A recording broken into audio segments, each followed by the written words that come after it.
Hi, this is Captain Photo. And yesterday we talked about Snapseed, and I recommended that everybody with an iPhone actually get the app Snapseed because it's so perfect for your go-to app to start really processing almost any photo that you take with your iPhone.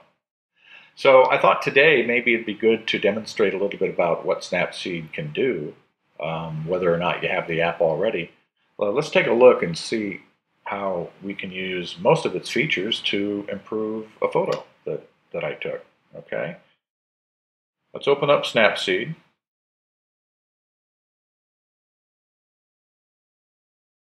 And let's grab a photo.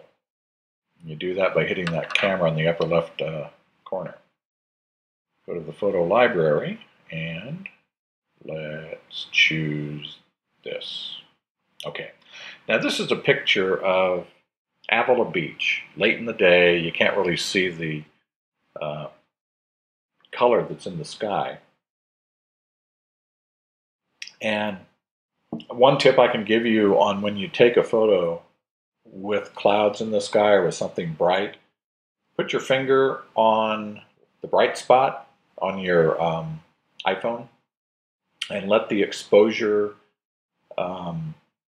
be perfect for the bright spots, and the shadows will get really dark and you get a dark photo like this one. But we can take care of that, and that's what I'm going to show you right now. So here we have the photo of Avila Beach, and it's in Snapseed. First thing I'm going to do is go to the drama filter. Now that's Snapseed shorthand for kind of HDR, a little bit, high dynamic range, which I do a lot of that with my big camera. The other half of my blog is about HDR photography. This half is about iPhoneography. So when you open up drama, there are several filters. If you hit this star on the bottom, it'll bring up several different filters of HDR, the bright ones and then the dark ones. Usually this first one, the one that comes up by default, is the best one to use. And a couple of tips on this one. Filter strength, I wouldn't run it up to 100 very often. It just overdoes it. But you'll see that it also reduces the saturation when you use this photo. I can show you before and after, and you can always see before and after on Snapseed by putting your finger on this icon in the upper right-hand corner of the screen, right there. And then, now that's the original picture we started with, and that's what we have so far. Now, to work Snapseed, you just put your finger on the screen, and up pops the different modes that you can use. So we can play with the saturation, or we can play with the filter strength. So the saturation needs to be boosted a little bit, just because it always drops when we use the drama filter. Okay, so we'll run it up, not quite all the way. Filter strength, we'll put it there at about 74%. Okay, and then to process that much of it, you always hit this right-facing arrow at the bottom right of the screen. And now you have that much of the photo done, and you can use any of these other filters. Now, what I'm trying to do is bring back the color in the sky that was there when I took the photo. And so I'm going to hit this first icon over here called automatic, and that does like an automatic correction on here. But I'm going to use this color correction and run it up to just warm it up just a little bit and process that. Then I'm going to go to Tune Image. Now that has your basic functions for processing a photo: your brightness, contrast, ambience or ambiance, saturation, and white balance. So I'm going to go for the ambiance, run that up a bit. That's bringing out some more color. And then I'm going to go down to this white balance and warm it up just a little bit more.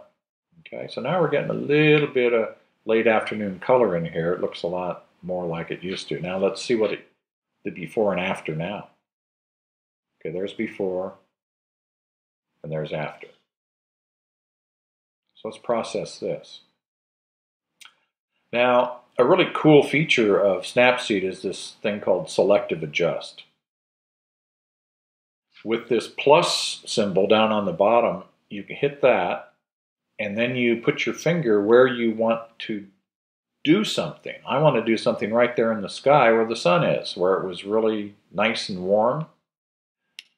And you have 3 different adjustments when you're playing with the selective adjust. You have brightness, contrast, and saturation.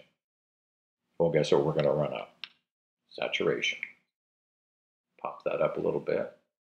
And if you put 2 fingers on the screen and spread them apart, you can actually see what part of the image is going to be affected by whatever we do to it. So I think I want about that much of it affected. Let's run that up a bit more. Might take the brightness down a bit. That tends to bring out the color a little more. Now let's see what we have. Before and after. Before and after. Okay. And then if you want to copy that, okay, you just tap it and you go copy. And then you can go, put your finger somewhere else and hit the paste. And just, then you can move it around to wherever you think you need it. Well, I want it up in the sky here. And then we'll do another one over here. Paste it again.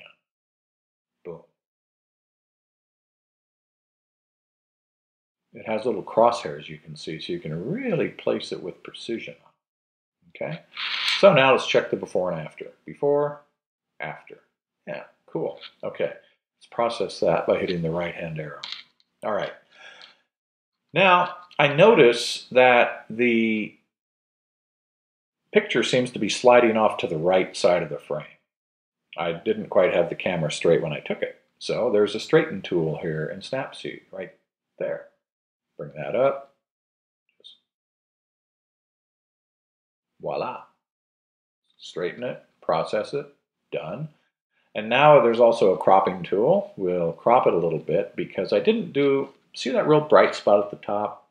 That's all just blown out sky. It's pretty unattractive, so we're going to crop that out. And I didn't do a perfect job of setting the exposure on this. So, that's why you have the cropping tools. So that looks pretty good right there. So let's process that. And now there's the after. Oh. And you can always put your finger right on the photo itself. Just pop it on there and touch the screen and it'll show you the before and the after. Big difference, don't you think? Before and after. And that's all done with Snapseed. It's a basic go-to app. This is why I recommend everybody have it. And there are other features too that we didn't use. You can go black and white here. It has, turn it black and white if you want. And it has, vintage filters. I don't use those very often. It has grunge filters, not too many of them. I don't really use those. I have other apps for grunging, which we'll get into another time. Center focus, which is good for adding a vignette.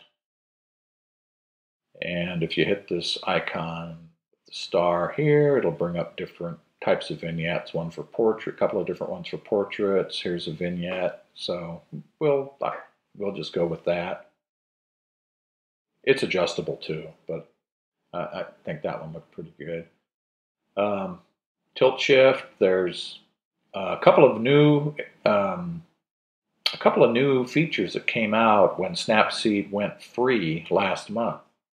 There's this one called Retro Lux, and that has they're vintage type filters. They're just more filters that you can put your photo through. I don't use those too much. And then there's also frames. There's a decent selection of frames, but again, I have another camera app that I think does frames a lot better. And I like frames sometimes, sometimes I don't. Here, we can put one on this just to show you how it works. There's a lot of white frames here, and then over on this side there's a lot of black ones. I tend to like the black ones more. That's just me. It's all strictly personal. And we'll process this, and I'm going to call this done. Okay? I'm going to upload these to the website. This will be our day, number 3 of 2013 of iPhoneography, and where I'm going to be doing a new photo every day, as long as I can stand it. So thanks for watching, and stay tuned for tomorrow's photo of the day.